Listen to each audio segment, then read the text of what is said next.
Hello, welcome to A Stitch in Time. Today is Thursday, July 26, 2018, and this is episode 68.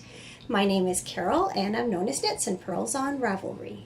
The show notes for this and every episode can be found on the blog and also in the episode thread in the Ravelry group.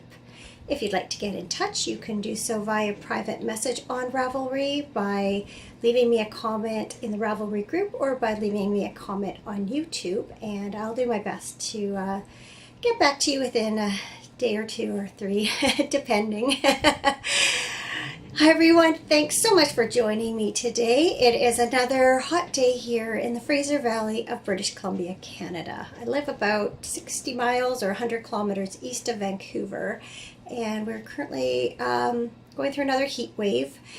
And I think a little while ago on my phone it's at 87 degrees, which I think is about 28 degrees Celsius. So add a few more degrees for humidity, and that's what we're dealing with today. Once again, I have a fan pointed at me to make this bearable, seeing as I'm in my craft room, which faces west, and it's mid-afternoon, so I'm getting the full-on sun, plus I have the window closed to keep the noise out. So there's no other way to do it. I hope the fan is not noticeable. I didn't seem to be in last week's recording, or if so, not very much. So it's just a necessity right now if I'm going to get through this. If I seem a little frazzled, it's probably because I am. I feel like I've been playing beat the clock all day, and will be again tomorrow, but I really wanted to get in another episode before I leave for holidays Saturday morning. So as I said, it's now mid-afternoon. It's about 20 after 2. And I'm going out this evening, so I know once I finish recording I might get some editing done, but you won't see this episode till sometime Friday, but that's the best I can do. So I have not done a ton of knitting this past week, but I do have a finished project to show you and also a couple of works in progress, and I've been doing a lot of reading, so I'll talk about that. And I'll talk a little bit about how I spent last weekend and show you a few pictures. So settle in. If it's warm where you are, and I know in the northern hemisphere it has been warm or hot in a lot of places, grab something cool to drink. And if you're on the cool side, grab a hot drink and settle in for a little while. So let's get going. So finished projects. Well, I'm really happy to show you. I'm just going to try not to jiggle the camera here. I finished another sweater. Yay! This is So Faded by Andrea Mowry. And the yarn I used is Malabrigo Machita, and I used 3 colors. So I started with 889 Musas, and then I moved on to 247 Wales Road, and I finished with 883 Sherry. So as you can see, the 3 colors blend together very well. Actually, back there is a fairly good representation of the colors, at least as I see them in real life. I know last week seemed to be a bit bright. I think last week I was on the first sleeve and managed to finish that, and then let's do the second sleeve earlier this week. So once again, I'm going to suffer for all of you. I'm going to put the camera on pause, and I'm going to go put this on briefly so you can see how it looks. I'll be right back. So once again, like Birkin last week, I feel like this turned out to be a really successful sweater. As you can see, I did long sleeves, and I knit it more or less as written, except I did waist shaping, kind of 1/4 of the way in from each side on the front and about 1/3 of the way in from each side at the back, because I like a more fitted sweater. I'll do a little stand on my tippy toes so you can see, and I'll do a little turn around. So yeah, lots of room. The sleeves are not very wide. They're actually quite fitted, but they're not so tight that I can't move comfortably. And yeah, just in general, very, very pleased with how this sweater turned out, and I look forward to wearing it in cooler weather in the fall. As I'm sure you can imagine, it feels really good to have finished 2 sweaters in the last 2 weeks, and even though I can't wear them yet, I really am looking forward to this fall to put some of my latest sweaters into use. And because these are fairly simple designs, I feel like I will get use out of both of them. I find when I make fancier sweaters, they actually just sit in my drawer and I don't really wear them. So I really like the simplicity of both. Birkin, even though it has a nice fancy yoke, it doesn't feel too dressy, and this So Faded just feels really comfortable and sporty, kind of casual, look great with a pair of jeans.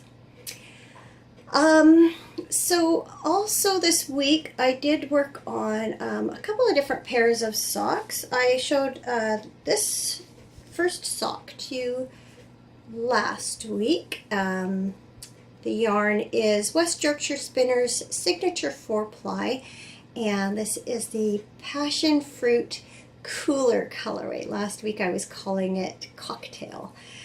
So that's number 811. And then I did a coordinating short row heel out of 240 butterscotch in the same yarn. Now,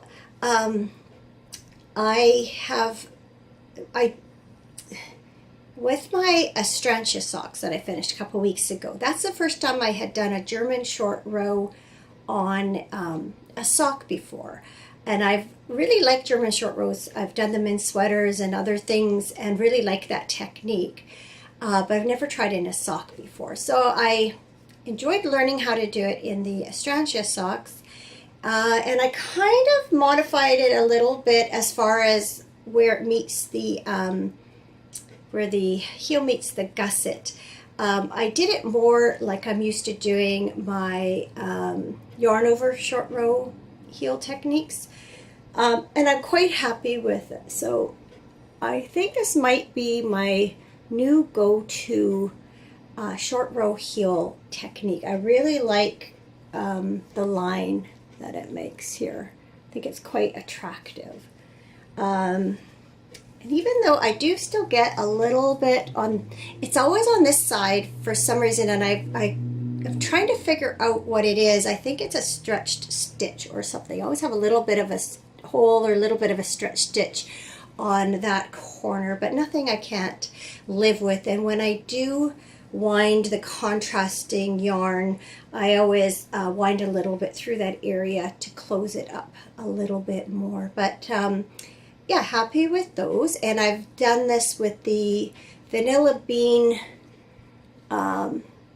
stitch pattern by Emily O'Grady, and that's just involves when you change from one color to another, the first row you slip one, knit one, and it forms a little bit of a pixelated join or division where the colors change.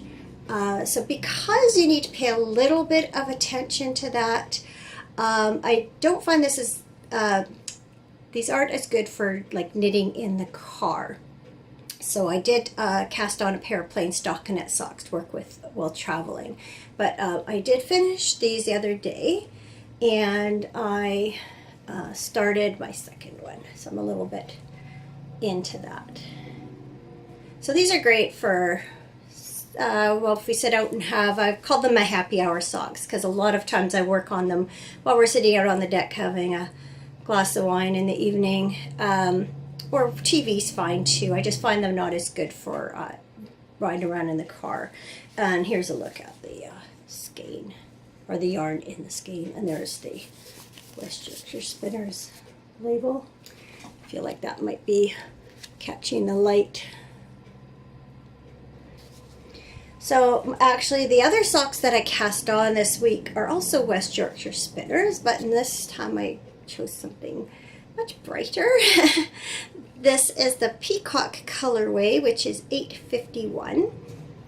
And I had quite a bit of car time this past weekend, so I actually got a lot done. I've done just past the heel on both socks.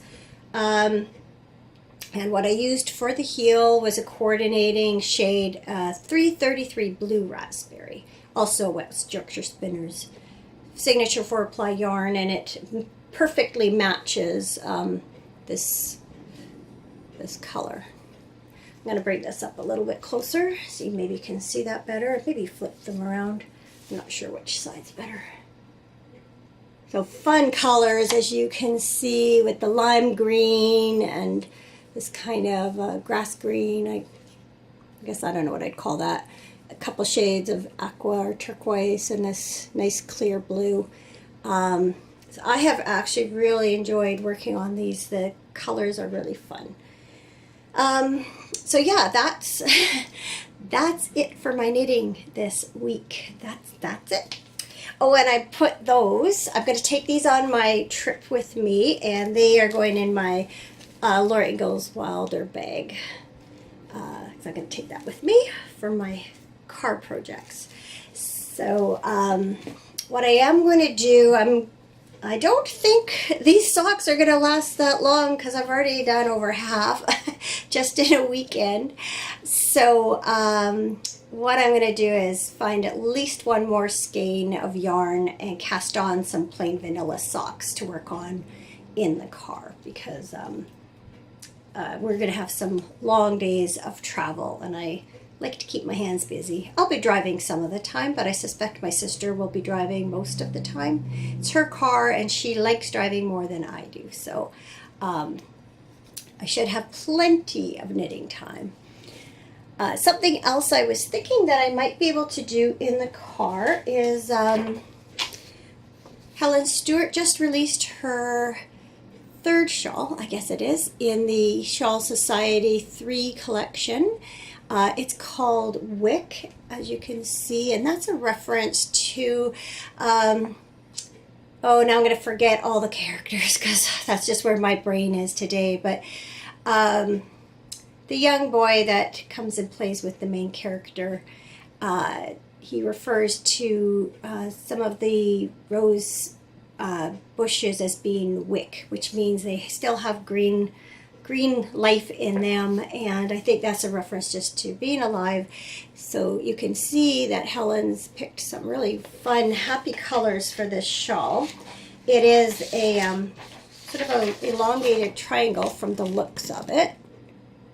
I have not gone stash diving yet, but I plan to do that tomorrow, and I'm hoping to find 3 colors. These colors are quite similar. There's not a lot of contrast between them. They're kind of done like a gradient. I'm not sure yet if I'm going to do that or try and find something with a little more contrast. There seems to be in the main part of the shawl, there is some striping and blending going on, and then the border is a completely different yarn. So there's lots of possibilities there. And since most of it is garter stitch with just a little bit of lace here on the border, that should make a really good travel project, as long as it's not too hot sitting on my lap while traveling. So this should make a good shawl, a good travel shawl. I haven't worked on Ivy Over the Door at all this week, and I'll be leaving that one at home, I think. I just don't anticipate getting much time to work on it. Now, I can't remember when the next sock in the Handmade Sock Society is being released. I think it's early August, and we just received a sneak peek of the yarn that was used for that. Haven't gone stash diving. Don't know if I have something suitable. Maybe won't even be able to decide that until I actually see the pattern. So I suspect that one might wait till I get home. Unless I see it while I'm gone and then happen to spot the perfect yarn for it. I think we're going to go to one yarn shop anyway, so maybe I'll pick it up. If I don't have anything in my stash that's good for it, I might pick up a skein of yarn for that while I'm gone. Yeah, so that's as far as knitting and what's upcoming, etc. I mentioned I've been doing some reading. So remember when I said there was like about 8 more books, I guess I said, in the Betsy Tacy series to read before I left for holidays on Saturday, and I said there's no way I'm going to get through them. Well, I probably won't get through all 8, but I might get through 5 and maybe 6. I've done a lot of reading this week. What do you call it when you, well, you know how you binge watch a show? I've been binge reading a series here. So, when I left you last, I was reading Heaven to Betsy, and that involved Betsy Tacy's freshman year in high school. We don't call it in Canada here, or at least where I live, we do not refer to freshman, sophomore, junior, senior. We just say grade 9, grade 10, grade 11, grade 12. So this is grade 9. And when I finished that, I actually had like the day more or less free. My husband was out of town with work, and I actually read the next book, Betsy in Spite of Herself, all in one day. So this is her grade 10 year, sophomore year. She made it through, there she's a junior, as you can tell by the title of the book.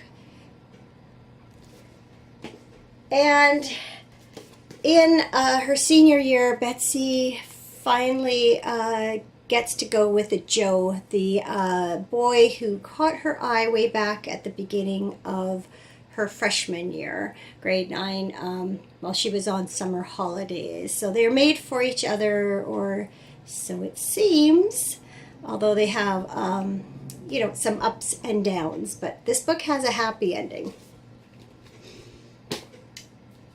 This one is one of my favorites, Betsy and the Great World. So this takes place 4 years later. Betsy has, and Joe have both gone to university, and Betsy and Joe part ways. They were going to different schools, and some things happened, and Betsy's father decides she needs a year away in Europe. And this takes place, the book ends just as the First World War is breaking out in Europe. This is all about Betsy's adventures through Europe, and I've learned a lot. What's neat about it is there's a lot of little historical details and things sprinkled throughout, and as well as being enjoyable, it's also a very informative book. So happy to say that at the end of this book, Betsy and Joe do reconcile via long distance. And that leads the way to the last actual book in the Betsy Tacy series, which is Betsy's Wedding. I always think this picture, she looks like she's about 12. But beautiful illustrations, as always, or the book jackets for this new when they were newly published in 2000, and then Vera Neville again does the really nice illustrations. So this book opens as Betsy is sailing into New York Harbor and is met by Joe, and they proceed to get married and settle down. This is sort of, I think, about their first year of wedded life. So the series has a very happy ending, and I believe, as I mentioned before, Joe is based on the author's real-life husband. And although she did not meet him till after high school, he's based very much on her own husband and their life first years together. So anyway, I just started. I do not know if I'll be able to finish it. Probably not before we leave Saturday morning, but I'll take it with me. And I'll feel like I'm caught up on the series before I begin the Betsy Tacy convention. That's happening in Minneapolis, Minnesota, not this coming weekend, but the next one. So for those of you who may be new, my sister and I are embarking on a road trip across the northern United States to Minneapolis for Betsy Tacy Convention, obviously based on the series of books that we both read as young adults and again as full-on adults. And along the way, we are stopping at several sites related to Laura Ingalls Wilder, who is another of our favorite authors. And we've been talking about that kind of trip for years and years, probably decades. And we finally have the chance to do it. So we're going to be gone almost 2 weeks, and I think we'll have a good time. It's kind of dawning on me that it's a long time to be away from home without my husband. I'm going to miss him quite a bit, I think. He'll be really busy. His company does inventory this month, or this coming month, and so I don't see a lot of him in early August anyway, because he works long hours. So he's not going to miss me too much because he'll be working a lot. But obviously we will miss each other, but we'll have lots to talk about when I get back. So let's see, maybe talk a little bit about what's been going on in my life this week. Last weekend we went over to Vancouver Island, to Victoria first off.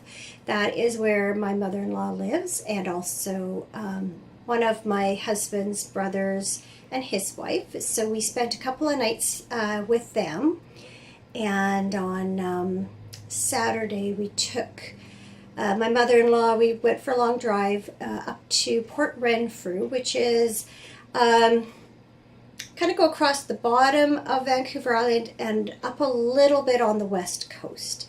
And my sister-in-law used to live there. She passed away in 2004. And the family planted a tree and put a plaque there in Port Renfrew in honor of her.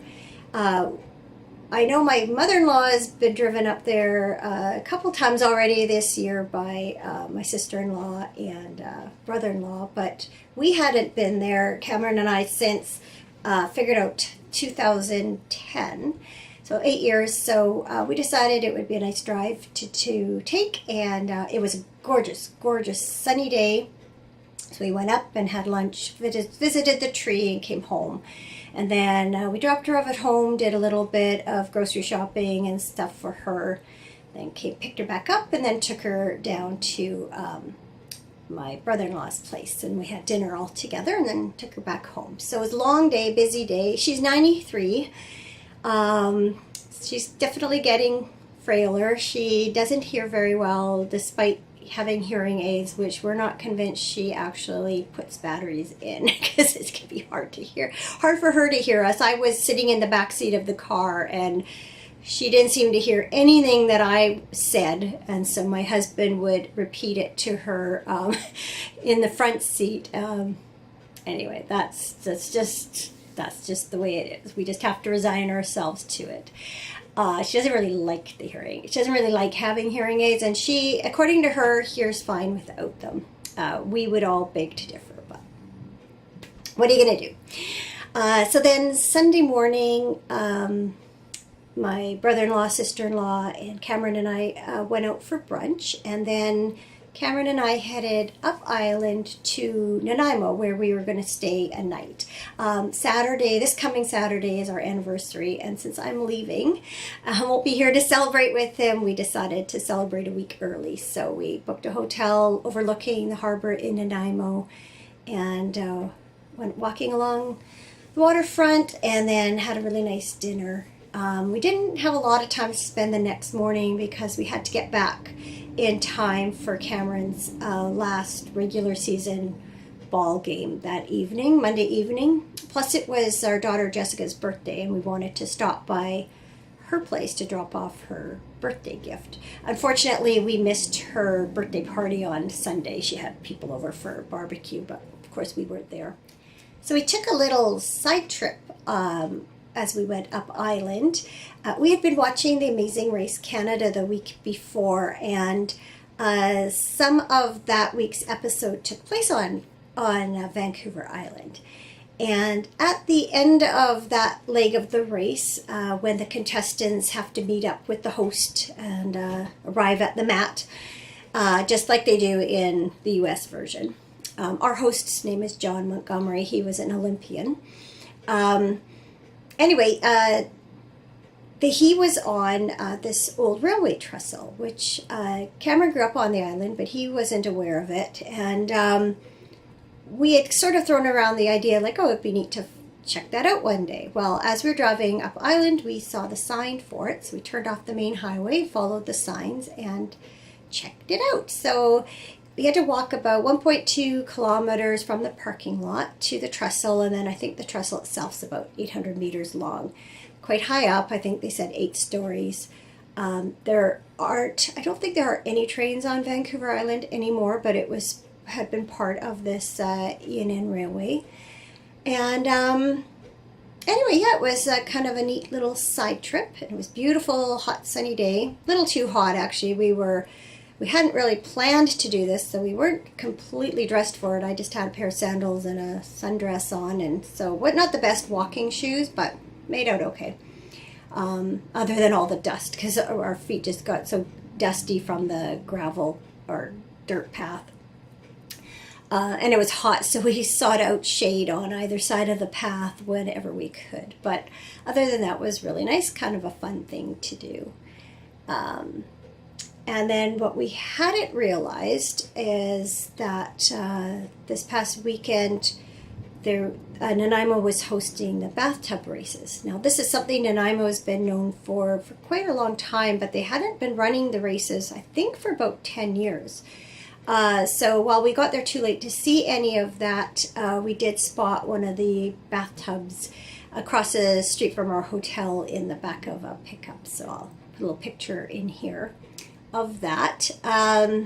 So the waterfront was fairly busy still. We went out, after we got settled in our hotel room, we went out, walked around down by the waterfront, and then we came back and went and had a really nice meal. It is our anniversary next weekend, or this coming weekend, Saturday, but I'm leaving, so we decided to have a little early celebration. So we had a very nice dinner, and then enjoyed.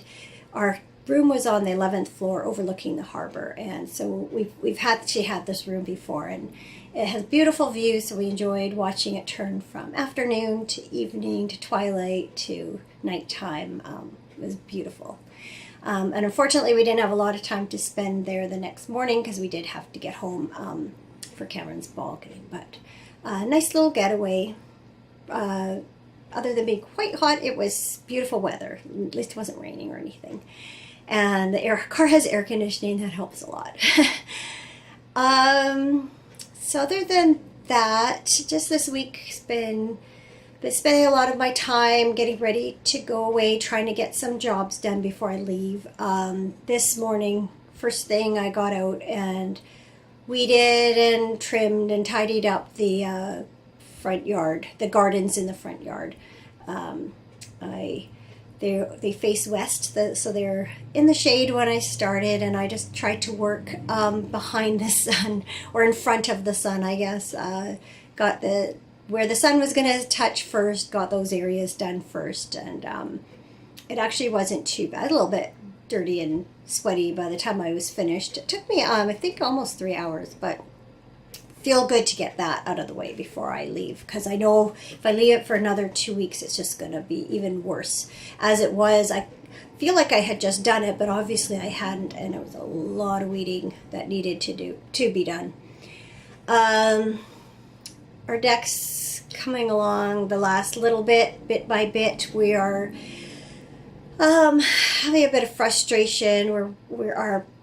We'd ordered some soffitting for the ceiling that's under the existing deck, and it's been back ordered, and we keep getting notices that it's being delayed. And finally got in touch with the supplier yesterday. It's apparently going to ship out mid next week, but then I'm not going to be here, so we're trying to arrange things so that Cameron can be here when it's delivered, because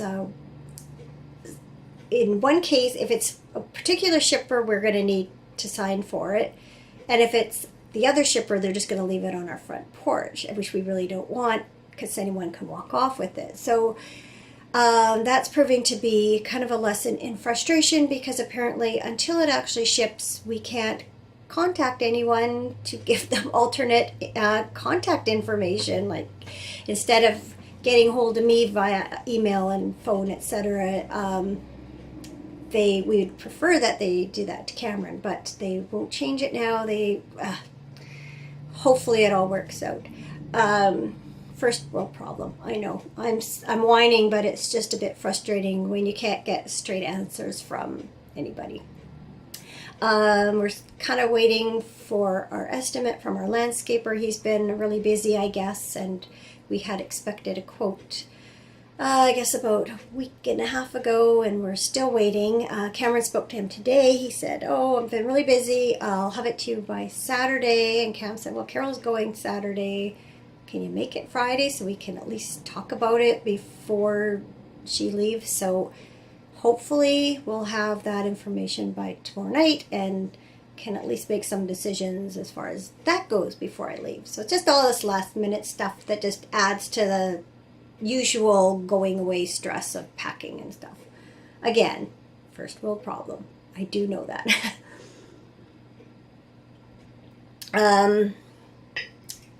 Tonight, again, a little more beat the clock. As though we're not busy enough, tonight I'm going with my sister Anna Marie and my sister Janine to go see Mamma Mia 2.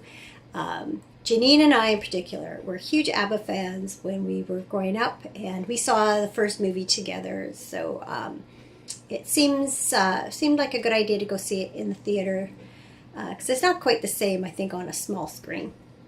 So we're doing that in about, I have to leave in about 2.5 hours. So, so yeah, like I say, a bit of beat the clock. So, I am going to sign off now. Like, that's about all I have to say. And I'll get this uploaded anyway, before I leave, and maybe be able to start on the editing process. Like I say, you won't see this till sometime tomorrow. But I did want to say hi one last time before I left. So it's going to be a few weeks till you see me again, but I'll definitely have lots to talk about, and I should have some knitting to show you. It's a lot of hours in the car, so I should be able to have at least some socks done, if not part of that new shawl. I think that should work out okay for car knitting, and if it doesn't, I'll work on it in the evenings in the hotel room. So once again, thanks so much for tuning in, and thanks so much to all of you who reached out this week. It really, really did make my week. One of my intentions when I get back to real life, I feel like real life's been suspended for a while, and I don't really know why. It's just there always seems to be things going on, and anyway, I'd like to have a more active group again, maybe run a knit along. I should do a giveaway again. I just really haven't found the time to make those priorities the last few months. So maybe when fall comes around, we can settle in with a knit along. Of course, I leave mid-October for more holidays, but there's plenty of time between now and then. So look for that. And yeah, as always, thanks for watching. Thanks for all your support. Enjoy the next few weeks. Happy knitting. See you soon. Bye.